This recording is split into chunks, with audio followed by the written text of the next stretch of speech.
Hey everyone, in today's video I'm gonna show you how to put screen recording on iPhone. So look here, showing it to my screen recording option, but some device missing this option. Now I'm provide how can get this. At first I am remove this. So remove. Okay.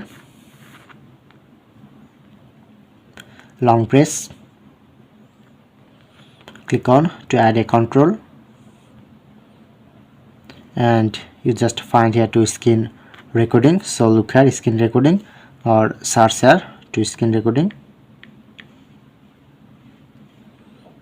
Okay, now successfully add. So long press, you can easily start recording. So that's it.